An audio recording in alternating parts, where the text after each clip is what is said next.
ಬರೀ ಹೆಣ್ಮಕ್ಳು ಮದುವೆಗಷ್ಟೇ ಸೀಮಿತ ಇಲ್ಲ ಅಂತ ತೋರಿಸ್ಕೊಟ್ಟಿದ್ದಾಳೆ. ಪಾಸ್ ಆಗಿದ್ದಾರೆ, ಅದು ಬಹಳ ಹೆಮ್ಮೆಯ ವಿಷಯ.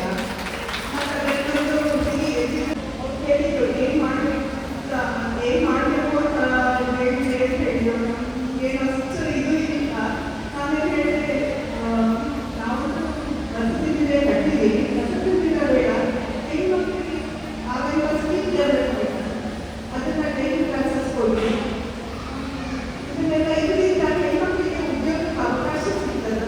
ಆಮೇಲೆ ನಿಮ್ಮ ಇಂಜಿನಿಯರ್ ಆದ ಸಚಿವರು, ಸಣ್ಣ ಕೈಗಾರಿಕಾ ಸಚಿವರಿದ್ದಾರೆ, ಅವರಿಂದ ನೀವು ಹೆಲ್ಪ್ ತಗೊಳ್ಬೋದು ಅಂತ ಒಂದು ಆಶಯ ಮಾಡ್ತೀನಿ. ಎಲ್ಲರಿಗೂ ಹೇಳ್ತಾ ಇದ್ದೀನಿ ನಾನು, ಏನಾದರೂ ಸಣ್ಣ ಉದ್ಯೋಗ ಮಾಡೋದಿದ್ರೆ ನೀವು ಬಂದು ಹೆಲ್ಪ್ ತಗೊಳ್ಳಿ ಅಂತ. ಆದರೆ ಇದರೊಳಗಡೆ ಎಲ್ಲರೂ ಏನಂದ್ರೆ ಎಲ್ಲ ರೆಡಿ ಇದ್ದಿಲ್ಲೇ ಬೇಕಂದ್ರೆ ಯಾರೂ ಕೆಲಸ ಮಾಡೋಕ್ಕೆ ತಯಾರಿಲ್ಲ.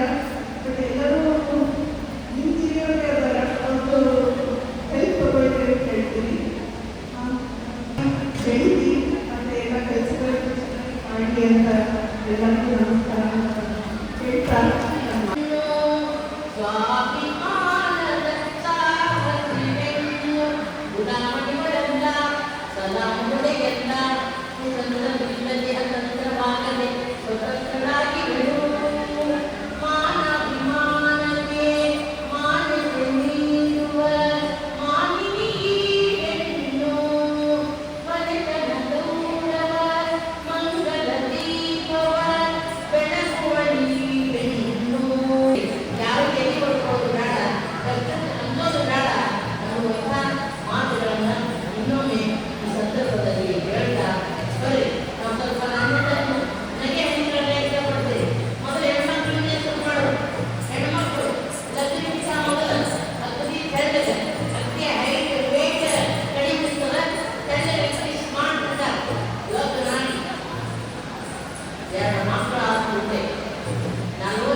Yang